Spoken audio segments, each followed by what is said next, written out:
nosotros comprender con más profundidad qué es el cristianismo. Apocalipsis 3, versículo 7 en adelante, escribe al ángel de la iglesia en Filadelfia. La palabra Filadelfia significa amor fraternal, si lo quieres apuntar. Viene de pilos o de filos, que es amor, porque en la Biblia hay 3 palabras para el amor. En inglés nada más hay love, en español nada más hay amor, pero en la Biblia hay 3 palabras que definen claramente qué es el amor. La primera es eros, que es el amor físico, el amor erótico, la atracción física nada más que siente un muchacho por una muchacha con buen cuerpo o viceversa, donde no hay más que atracción física. Ese es el amor eros. En segundo lugar es el amor fileos, que es el amor que le tienes a tu mamá. A tu mamá no puedes amarla igual que a tu esposa, ¿verdad? Porque a tu esposa la amas diferente a tu mamá. Es el amor que le tienes a tus amigos, es el amor que le tenemos a nuestra patria, es el amor fileos. Y el amor de Dios no se conocía en el mundo. Dice la Biblia que el amor de Dios fue derramado en nuestros corazones, Romanos capítulo 5, por el Espíritu Santo que nos ha dado. Y el amor de Dios en la Biblia se llama ágape, con A, ágape, que es el amor incondicional, donde no demandas pedirle nada a nadie, donde amamos con libertad sin esperar recibir. Y este amor no es humano, porque la característica del ser humano es: me la haces, me la pagas, chiquito. Siempre tendemos a la venganza y no nos queremos quedar nunca con lo que la gente ha hablado, nos han hecho, nos han maltratado. Y todos somos una generación de seres humanos heridos, lastimados. Así llegamos a la iglesia, lastimados te violaron a los 10 años, tu ex esposo te golpeaba, violencia intrafamiliar, problemas en el matrimonio, desilusión con los gobiernos. Todos estamos lastimados de alguna manera por el mundo que nos rodea.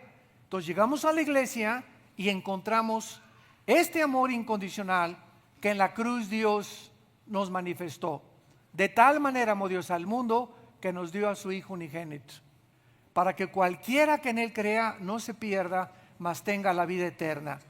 Y este amor, una vez que invitamos a Jesucristo a nuestras vidas, comienza a crecer y a desarrollarse dentro de nosotros, porque es el amor que viene de arriba. Primera de Juan capítulo 4, el amor es de Dios, no es de los Beatles, ni de John Travolta, ni de Madonna, ni tampoco de los artistas. El amor viene de Dios, es un amor, es una fuerza que no es humana, que comenzamos a desarrollar y comenzamos a aprender a perdonar. Un cristiano no puede darse el lujo de guardar rencor a nadie. Hagan hecho lo que te hayan hecho en la vida.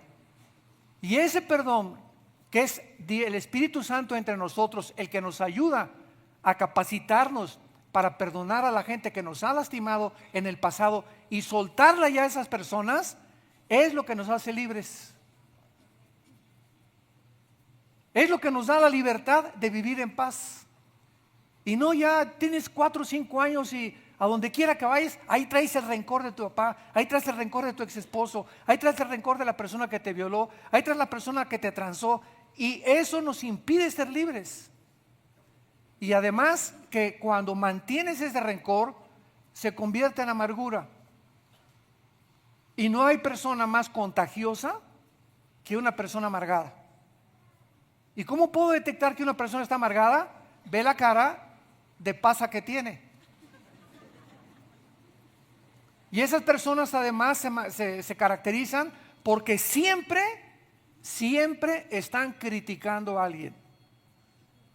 Nunca les gusta nada. Oye, qué bonito sol, ¿qué tiene de bonito? Oye, qué bonito está tu vestido. ¿Bonito? Parece china poblana. Son personas que no puedes tú satisfacerlas con nada por la amargura que tienen y contagian a los demás. Entonces, Filadelfia, como su nombre lo describe, amor fraternal, lo vamos a ver por qué. Esto dice el santo: así se identifica a Jesús con esta iglesia de amor fraternal, como el santo. 2, el verdadero. 3, el que tiene la llave de David, el que abre y ninguno cierra, y cierra y ninguno abre.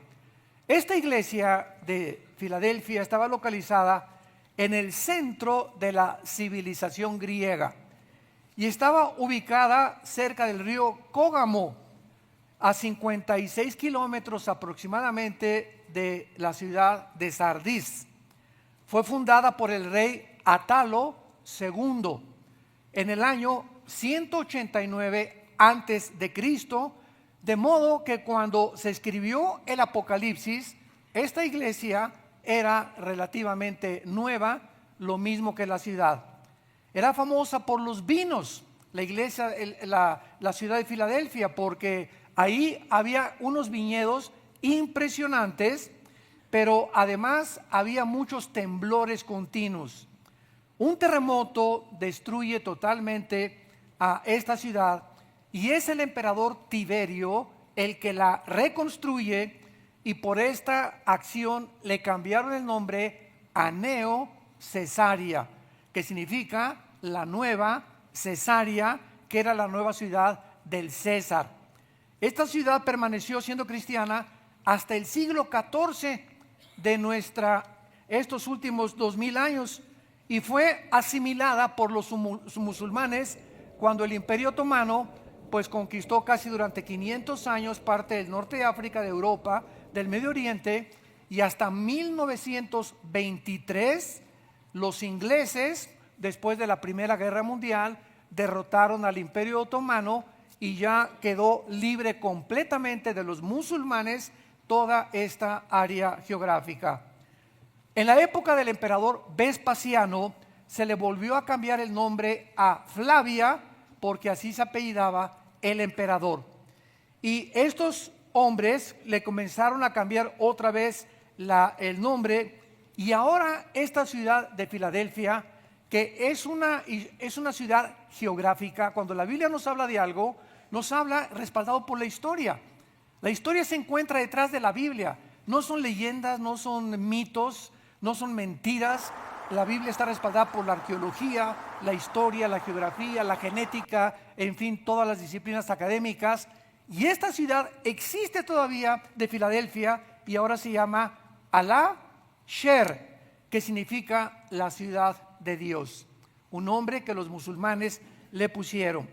Muy bien, vamos a ver entonces en primer lugar por qué Jesucristo se refiere a la ciudad como el santo.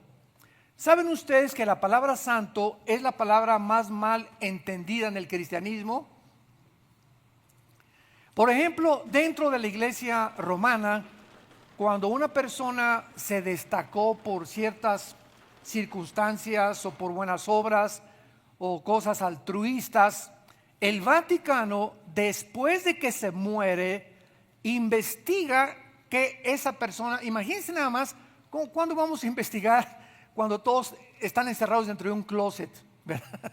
O sea, la mayor parte de las personas tienen su vida privada escondida que nadie sabe, con muchos de ustedes que están con nosotros.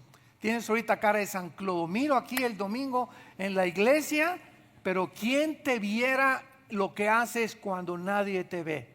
Entonces es imposible, ¿verdad?, que nosotros podamos calificar a alguien de santo, de bueno, simplemente por la opinión de la gente, porque podemos dar una cara ante la gente y otra que esconde nuestra verdadera personalidad. Entonces el Vaticano, después de que la persona muere, si hace un milagro, y si por ahí alguien dice, pues la monjita, la Madre Teresa, se la reconoce porque yo le oré y sanó a mi hijita, con eso es suficiente para que el Vaticano pueda beatificar o canonizar a la Madre Teresa o a San Agustín o a San Clodomiro o a la persona que sea. Pero cuando venimos a la Biblia, y estamos hablando también de la Biblia católica, La Biblia católica tiene 3 versiones: la Torre Samad, la Biblia de Jerusalén y la Biblia en la que se conoce por todas las generaciones, que tiene el imprimatur de los obispos.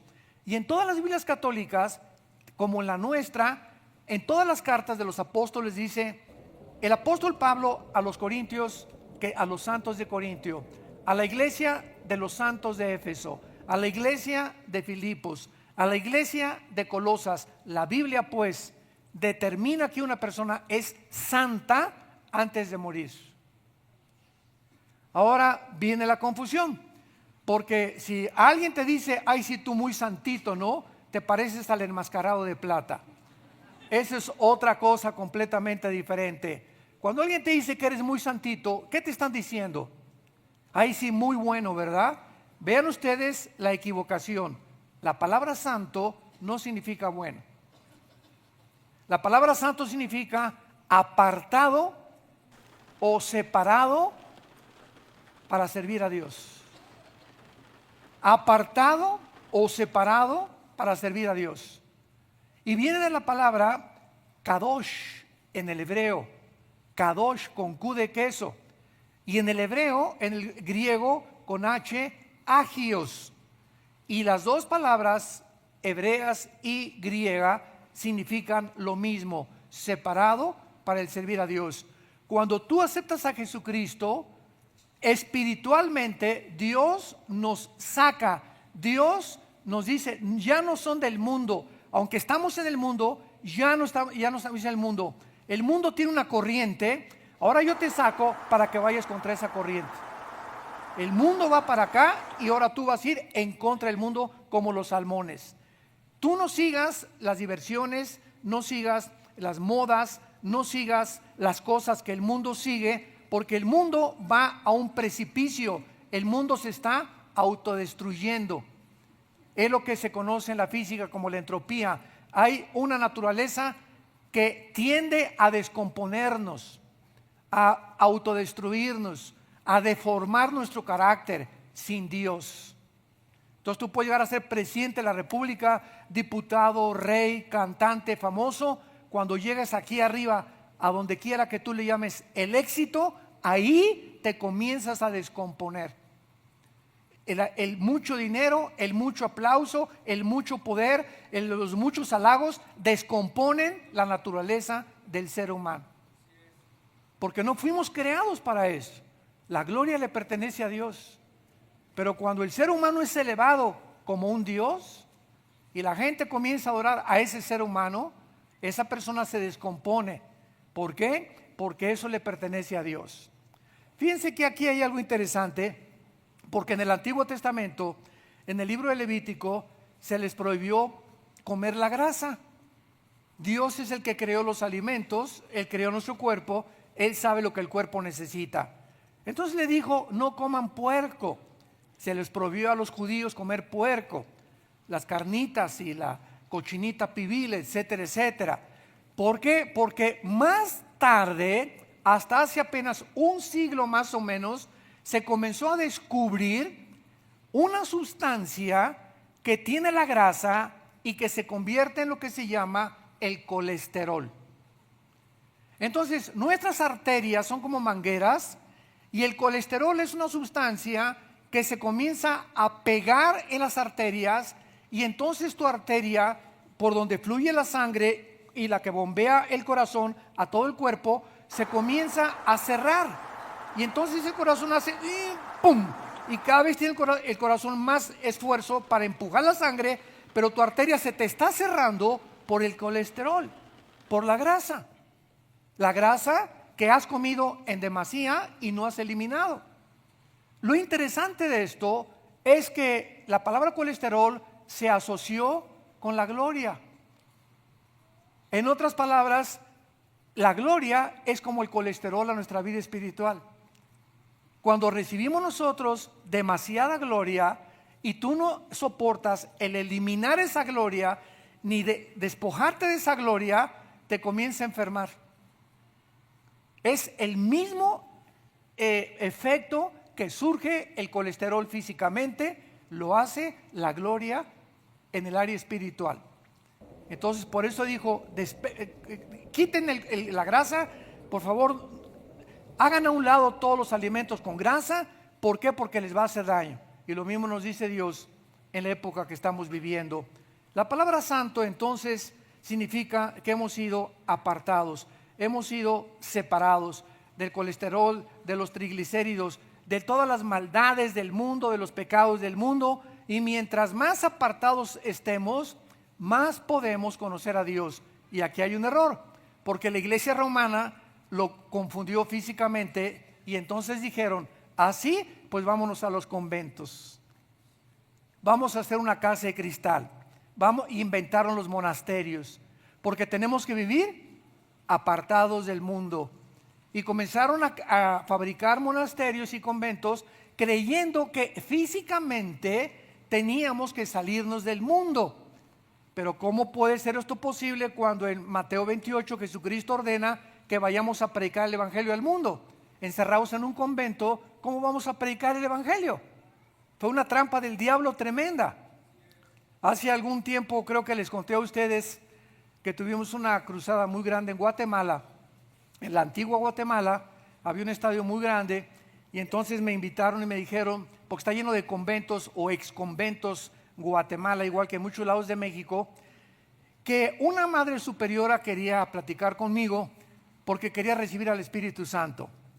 Y a mí pues me dio mucha ternura, ¿verdad? Que la madre superiora de ese convento me mandara a llamar porque ella había oído y había leído un libro del Espíritu Santo y ella no sabía nada del Espíritu Santo.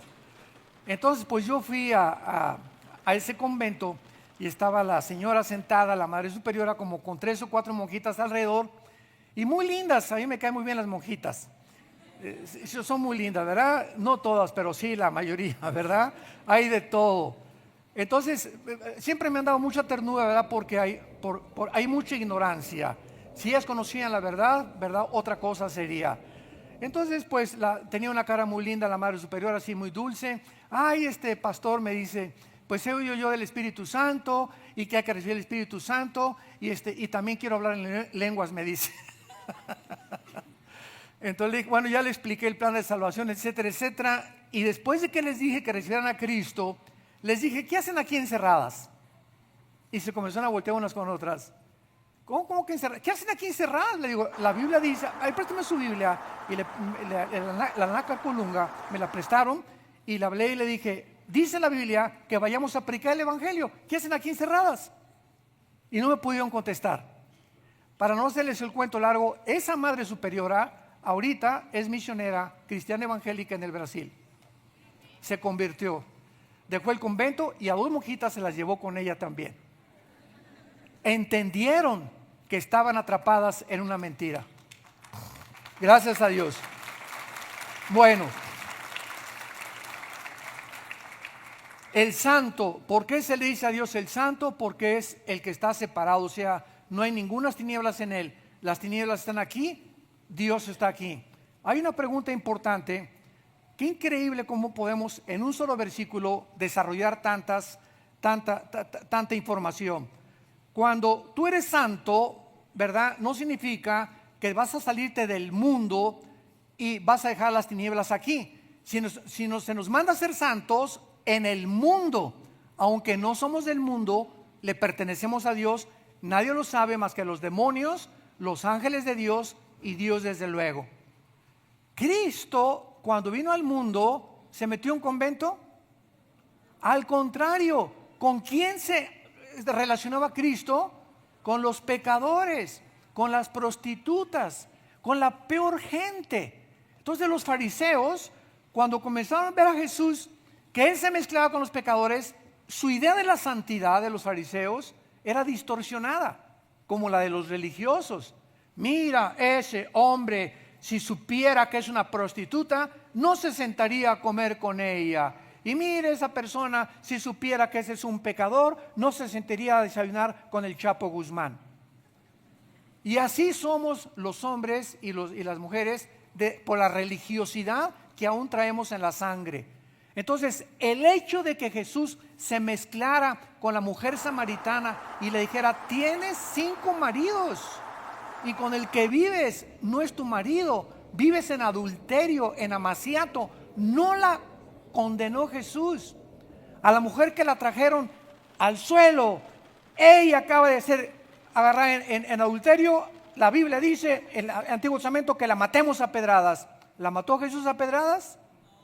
El que esté libre de pecado, arroje la primera piedra contra ella. Jesús vino a buscarnos a nosotros, los pecadores, sin que se manchara su santidad. Ahora fíjate, con mucho cuidado, sígueme. Cuando nosotros los cristianos tenemos amigos o amigas que no son cristianos, el problema está que si tú te juntas mucho tiempo con esa persona sin decirle quién eres, ni compartirle a Jesucristo, esa persona te va a arrastrar a ti. Pierdes el poder de la santidad. Eres santo, pero tu santidad comienza a deteriorarse, porque las tinieblas comienzan a tener control sobre la santidad, como dice Jeremías, que se conviertan ellos a ti y no tú a ellos. Ese es el peligro de tener amistades donde tú comienzas a hacer las cosas que ellos están haciendo. Te comienzan a jalar ellos a ti en lugar de que tú los saques. Y si tú te juntas con esa persona, es para ayudarla, para traerla a la iglesia, para orar con ella, para que tu testimonio le dé a ella un testimonio también de que eres diferente, separado, que no hace las cosas que esa persona hace. ¿Me entienden? Somos la sal de la tierra. Y si con tus amistades haces lo que ellas hacen, has perdido tu sabor. Y no servimos para nada más que para ser burlados por la misma gente que no es cristiana. Entonces tenemos que comprender lo que significa la santidad. No significa que nos aislemos físicamente en un convento, ni que nos vayamos allá a la sierra, que vivamos donde estamos viviendo. Hay mucha gente que me dice: Armando, yo puedo trabajar en un restaurante donde venden alcohol. Yo digo: sí, claro, tú eres el dueño, eres mesero. ¿Puedo trabajar en un hotel donde la gente mete prostitutas a los cuartos? Claro que sí, tú no eres el dueño del hotel. ¿Puedo trabajar en el ejército? Y si viene una guerra, soy cabo y soy teniente, ¿puedo matar? Le dije: claro que sí. ¿Qué? ¿Que sí puedo matar? Sí, sí puedes matar. Oiga, pero la Biblia dice en el Éxodo: no matarás. Escúchame, hay dos palabras en el hebreo para matar. Cuando dice la Biblia no matarás en Éxodo capítulo 20, es con premeditación, alevosía, ventaja y venganza. Cuando está calculado y premeditado.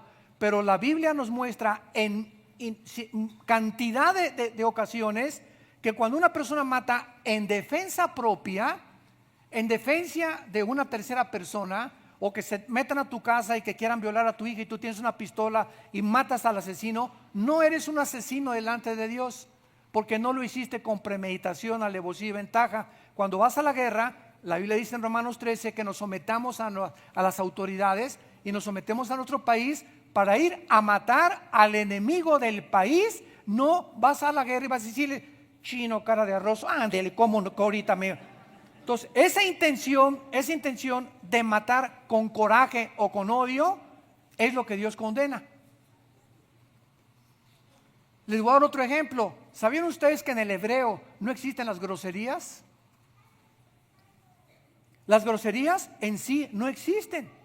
Son palabras que en cada país se les ha atribuido palabras feas, palabras malas. Y por eso lees la Biblia y dice la Biblia en Mateo: cualquiera que le diga fatuo a su hermano será culpable del infierno de fuego. Oye, fatuo, yo voy al infierno. No, es que esa palabra implica cualquiera que maldiga a una persona con intención de destruirla o de lastimar su personalidad. Cuando tú le dices a un niño: eres un tonto, no sirves para nada, lo estás maldiciendo. Entonces las groserías en sí no significan nada. ¿Por qué? Porque es el significado que cada país les da. Es la intención, por favor entiéndanlo. Es la intención con lo que decimos, lo que es pecado delante de Dios. Tú sabes que mirar a una mujer sin tener relaciones con ella, ¿eres adúltero igual que si hubieras tenido?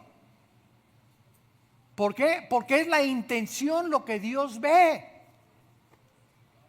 ¿Cuántos de ustedes, cuántos de nosotros, me incluyo también, somos asesinos o lo fuimos delante de Dios por la gente que odiamos?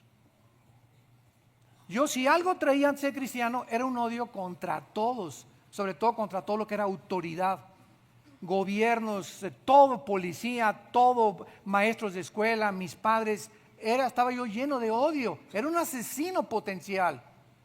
Entonces, si tú odias a alguien, no necesitas matarlo, eres culpable de homicidio delante de Dios. Tenemos que profundizar para entender lo que es el pecado y no solamente vivir una vida de apariencias. Por eso dice la Biblia, Dios conoce las intenciones y pensamientos del corazón. Las intenciones que tú tienes son lo que a Dios le interesa. ¿Qué intenciones tienes para servirlo? ¿Para ser reconocido? ¿Para ser aplaudido? ¿Qué intenciones tienes de que Jorge sea tu amigo? ¿Para hacer un negocio con él? ¿Para sacarle algo? ¿Para usarlo para tus intereses? ¿Qué intenciones tienes de casarte con esa persona? ¿Porque es rico? ¿Porque es guapo? ¿Porque es bonita? Las intenciones del corazón son lo que determinan nuestro carácter. ¿Capiche? Muy bien. Enseguida Jesús dice a la iglesia de Filadelfia que Él es el verdadero. En otras palabras, Jesús es el original, el auténtico, y no las copias burdas y falsas de todos los demás líderes religiosos que se han proclamado Mesías y Salvadores. Él es el verdadero, el auténtico, verdadero Mesías y Salvador. Y esta palabra es muy importante porque en medio de tantas falsedades y perversiones, Cristo se confiesa a sí mismo como la verdad. Juan 14:6, yo soy el camino, la verdad, pero fíjate lo que está diciendo. Él no está diciendo que Él conoce la verdad o que tú lo sigues a Él y vas a conocer la verdad. Él dice que Él es la personificación de la verdad. En otras palabras, en Él no hay cero mentira. No hay una sola palabra que Jesús haya mencionado, una acción, un pensamiento que vaya en contra de la voluntad de su Padre. Todos los demás hombres que han pisado este mundo han sido pecadores igual que tú, igual que yo. Y cuando Jesús dice que Él es la verdad, nos está hablando de una forma profunda en la filosofía. No sé cuántos de ustedes estudian filosofía, pero nuestra hija, Salem, ahorita le están dando clases de filosofía en la escuela, en la universidad, y siempre llega a la casa y me dice, estoy estudiando a Immanuel Kant y vamos a estudiar a Friedrich Nietzsche. Y yo siempre le digo, ve y hazle esta pregunta a tu maestro de filosofía. ¿Cuál, papá? Pregúntale qué es la verdad. Nada más así, ¿qué es la verdad? Y lo vas a poner a girar durante media hora. Porque te va a decir, bueno, la verdad, tu verdad es tuya y yo tengo otra verdad y cada quien tiene sus verdades. Y esto se llama relativismo.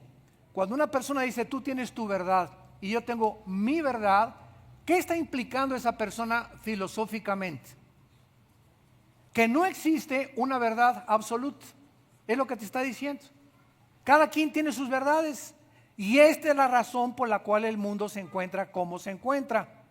Porque todo mundo hace lo que a sus ojos le parece que es bueno. Bueno, si a mí me gusta un hombre y a ti te gusta una mujer, ese es tu problema, ese es tus gustos, ese es tu amor. Mi amor es homosexual, tu amor es heterosexual. Esa es tu verdad, déjame en paz a mí. Y al ratito, como les dije yo hace algún tiempo, la Asociación de Pederastas en Estados Unidos está diciendo lo mismo. A ti te gusta una mujer, que bueno, ahí me gustan los hombres, déjame en paz. Y viene otra persona y dice, a mí ni los hombres ni las mujeres, a mí me gustan los niños. Tenemos derechos también. Imagínense el mundo a donde ha llegado. Y ahora viene lo peor, lo que es la corriente del transgénero, donde ya a los niños se les dice: si quieres jugar con muñecas y eres varoncito, denle muñecas, no lo traumen. Imagínense nada más. Si te sientes a un niño de 7, 8 años de edad que eres mujercita, déjenlo usar el baño de las mujeres y no tiene que estar en el de los hombres. ¿Saben ustedes que el 80% de las personas que se han operado en Estados Unidos para cambiar de sexo se han suicidado? Es una pérdida total de la identidad. Ahora vamos a cerrar aquí la Biblia. Yo tengo un mensaje para el año que entra que se llama transgénero, fantasía o biología. Así le puse al mensaje, tal vez en febrero o marzo lo vamos a hacer. Transgénero, biología o fantasía. ¿Saben ustedes qué es lo que determina nuestra identidad sexual? Los cromosomas biológicos. Vamos a cerrar la Biblia. Los cromosomas, si yo tengo el cromosoma Y, soy macho camacho. Y si tú tienes XX, eres mujer. Entonces, si yo tengo el cromosoma Y, que es el que fertilizó el óvulo XX de mi mamá, por eso nacimos varones, porque todo el varón tiene el Y, las mujeres no tienen el Y, entonces eres hombre, eres varón. Y si aquí te dice que no eres varón, a pesar de que biológicamente lo eres, tienes tornillos flojos. Algo ha pasado en tu mente que está tratando de cambiar tu identidad por algo que biológicamente no eres. ¿Y qué es esa fuerza espiritual? Porque es una fuerza espiritual que está descomponiendo la identidad de los seres humanos para confundirnos, y la Biblia le llama el príncipe de las tinieblas, Lucifer, y sus demonios.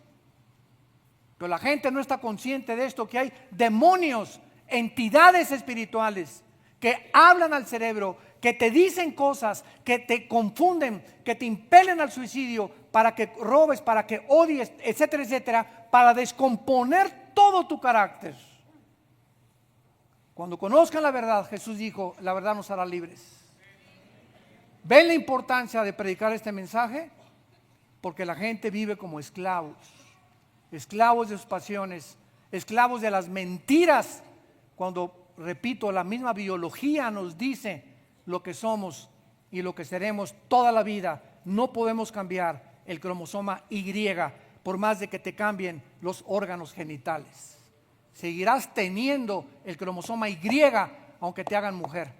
Y esa transformación interna donde tu biología choca con tu mente, a la gente la vuelve loca y por eso se quitan la vida. Acaban quitándose la vida, tarde o temprano, la mayor parte de estas personas. Muy bien, ahora dice Cristo la aprobación en el versículo 8.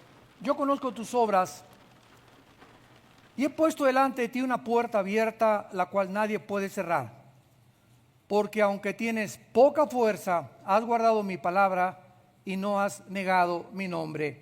Esta iglesia y nosotros tenemos que comprender que en los últimos gobiernos que México ha tenido, hemos tenido la puerta abierta. Amén. Yo me convertí casi en los 80, 70, 80 y desde que tengo yo 40 años de ser cristiano, todos los gobiernos desde los 80 hasta nuestros días, ningún gobierno nos ha prohibido predicar la palabra de Dios. En México, démosle gracias a Dios por eso. Es la puerta que Dios le ha abierto a México. Ahora bien, esta puerta no sabemos cuánto va a permanecer abierta. Ahora que viene el cambio de gobierno, el 1 de diciembre, oremos. Como vamos a verlo, y lo dice en Colosenses capítulo 4, vean ustedes versículo 2 y 3. Esta debe ser nuestra oración. Colosenses 4, 2 y 3. Perseveremos en la oración, velando en ella con acción de gracias, orando al mismo tiempo por nosotros, para que el Señor nos abra puerta para la palabra, a fin de dar a conocer el misterio de Cristo por el cual estoy preso. Antes que fueran estas elecciones, ustedes se imaginarán cómo hemos sido bombardeados con correos, con preguntas. ¿Por quién va usted a votar? ¿Qué le parece el nuevo gobierno? Y la respuesta que damos siempre es la misma. No importa el gobierno que tengamos, oremos nada más que podamos mantener la libertad de seguir levantando este libro. Mientras el gobierno bajo el cual nosotros vivamos, no importa si es comunista, socialista, democrático, monarquía, fascista, nazista, etcétera, etcétera, si tenemos la libertad de predicar abiertamente la palabra, démosle gracias a Dios. Preocupémonos, como en los tiempos de los apóstoles, los quemaban vivos y los encerraban por hablar del evangelio. Preocupémonos como en Turquía los meten a la cárcel, en Arabia Saudita que no te agarren con la Biblia en la mano porque hasta la pena capital puedes tener. En la China lo mismo. Entonces démosle gracias a Dios por ello y oremos por México.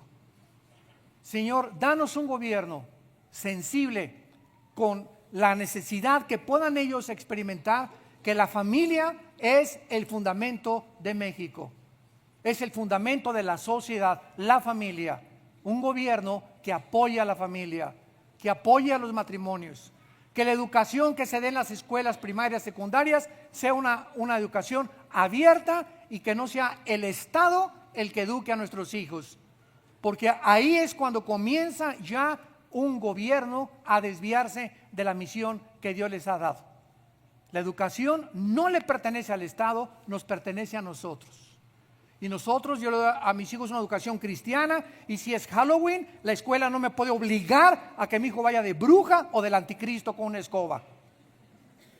¿Por qué? Porque una cosa es la educación secular, académica, y otra cosa es la educación espiritual, que cada quien de nosotros tenemos la libertad de hacerlo, y lo debemos de seguir haciendo.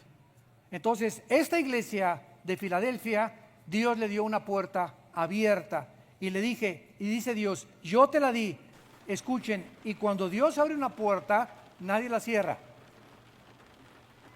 Nadie la cierra. Hace una semana nombraron al nuevo presidente de Brasil, Jair Bolsonaro. ¿Saben lo que dijo este hombre al entrar a Brasil? Voy a predicar con la Biblia. Y cuando Brasil conozca la verdad, Brasil será libre. Y quiero que Dios nos acompañe y quiero la oración en las escuelas, etcétera, etcétera. Cuando yo leí eso, dije, Dios mío, este es el contrapeso que Sudamérica ya necesitaba. ¿Verdad? Ya tantos países en Sudamérica que están completamente desviados, dictatoriales, autoritarios, etcétera, etcétera. Dios, la oración, oh Dios, levanta un contrapeso. Naciones que comiencen a entender. Argentina lo mismo se está levantando, gracias a Dios. Brasil, México, ojalá que podamos levantarnos también nosotros, y lo podemos hacer a través de la oración.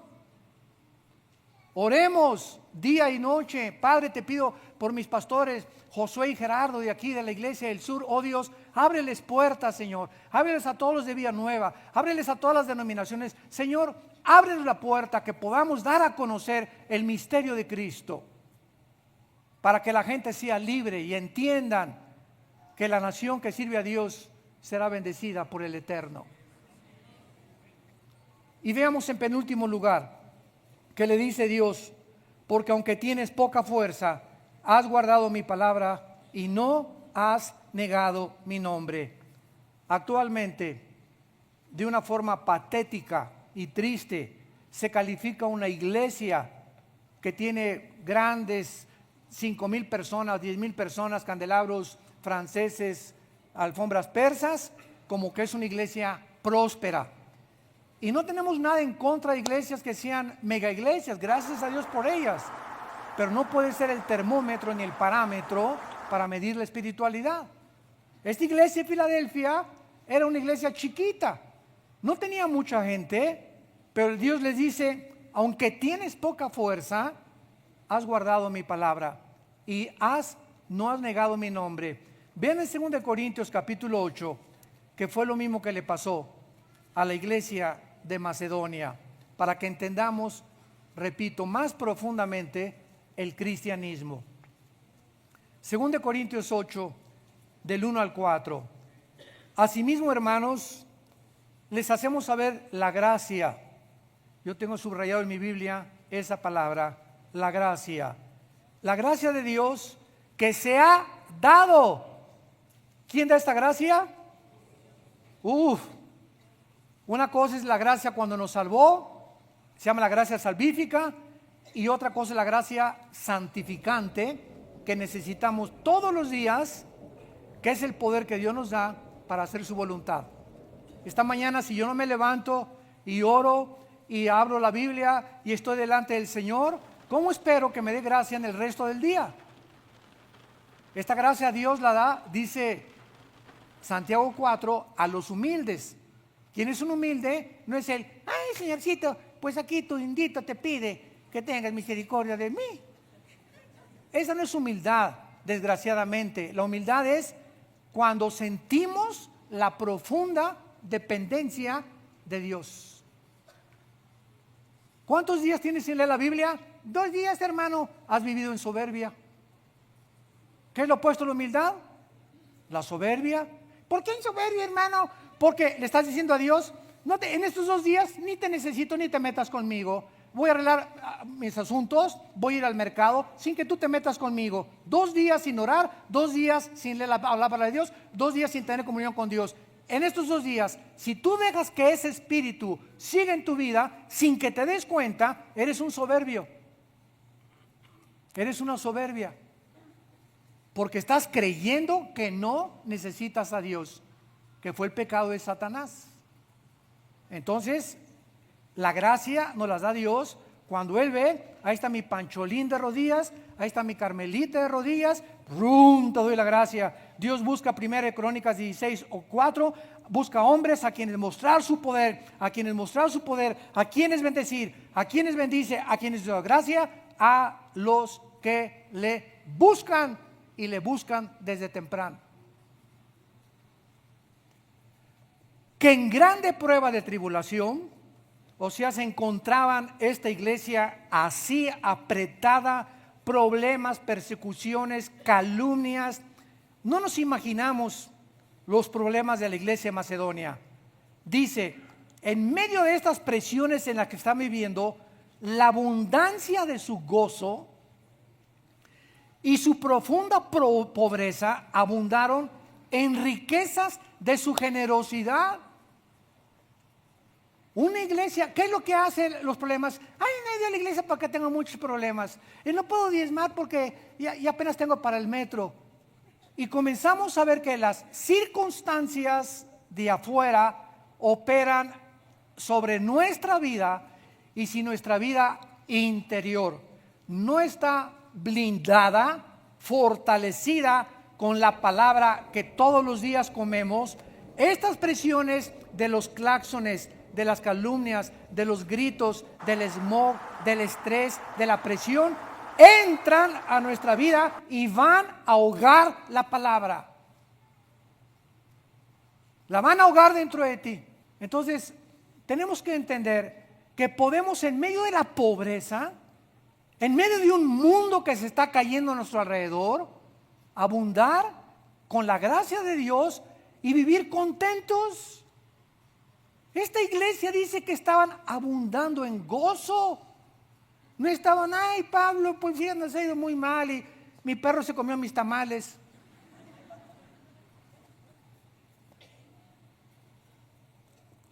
Y cuando vieron que Pablo les predicó y que llegaron con una ofrenda para Pablo, Pablo les dijo, yo lo he hecho muchas veces y no quiero jactarme. He ido a iglesias pobrísimas, paupérrimas. Yo le digo a mi esposa, ¿sabes qué? Vamos a agarrar la ofrenda que me están dando. Y hay hermanos que me dicen, no, pero por favor, hermano, llévesela. Porque si usted no se la lleva, Dios no nos bendice. Y queremos ser bendecidos por Dios. Entonces tengo que agarrar ese sobre que me dan y me lo guardo. Pero mi intención es, yo no lo necesitan más ustedes. Y así le dijeron a Pablo.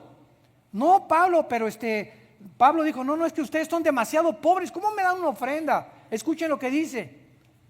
Versículo 3, doy testimonio, dice Pablo, que con agrado han dado conforme a sus fuerzas y más allá de sus fuerzas, pidiéndonos con muchos ruegos que les concediéramos el privilegio de participar en este servicio para los santos. Te rogamos, Pablo, te suplicamos, si quieres aquí te decimos por el amor de Dios, llévate lo que te estamos dando. 5 pesos, 10, no sé cuánto le habrán dado a Pablo, pero le rogaron que para ellos era un privilegio darle a un siervo de Dios lo que le querían dar. Y dice el versículo 5, ¿por qué? Y no como esperábamos, sino que a sí mismos se dieron primeramente al Señor. Eran cristianos que vivían cerca de Dios y que aprendieron la lección que Jesús les dijo: más bienaventurado es dar que recibir.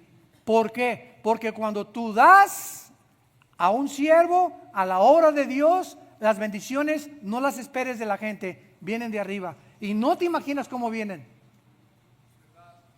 Entonces, imagínate nada más, pero cuando estás esperando que la gente te dé a ti, es cuando vives miserable. Y cuando se cierran las puertas del cielo, precisamente porque no has aprendido que por fe el justo vivirá. ¿Y qué es la fe? Depender de Dios.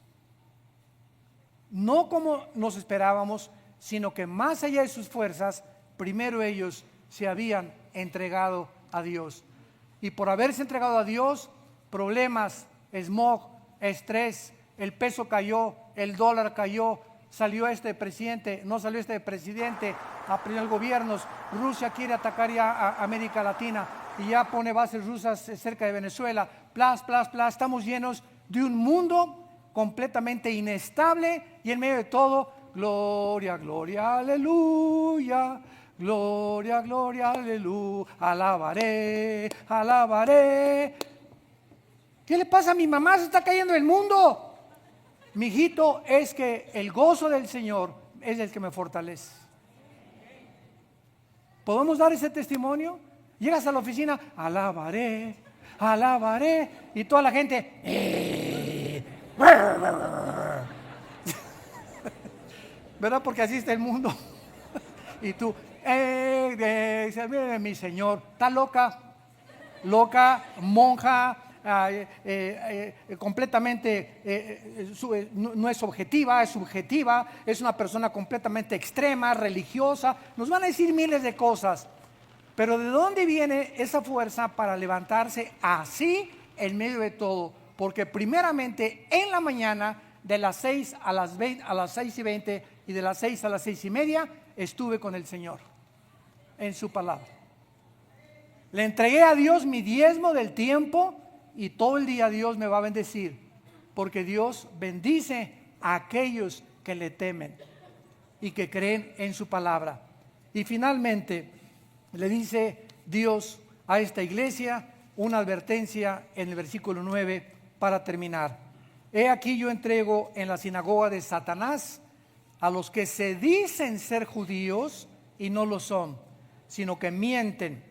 Yo haré que vengan y se postren a tus pies y reconozcan que yo te he amado. Esto es completamente contemporáneo porque, repito, los mensajes a las iglesias a través de 2000 años de historia han sido las mismas, aunque con diferentes problemas.